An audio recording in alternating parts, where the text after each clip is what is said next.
மன்மோகன் சாதனைகள் 2005 தகவல் அறியும் உரிமை சட்டம் 2005 கிராமப்புற வேலை உறுதி திட்டம் 2009 கல்வி பெறும் உரிமை சட்டம் 2013 நில ஆர்ஜித சட்டம் 2013 தேசிய உணவு பாதுகாப்பு சட்டம்.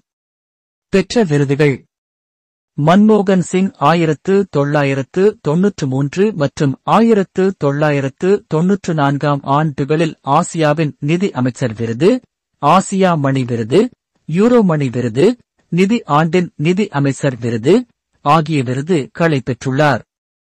2006 முதல் 2007 வரை மன்மோகன் சிங்கின் ஆட்சியில் இந்தியா 10.08% மொத்த உள்நாட்டு உற்பத்தி ஜிடிபி வளர்ச்சி விகிதத்தை எட்டி உலகின் இரண்டாவது வேகமாக வளரும் பெரிய பொருளாதாரமாக மாறியது.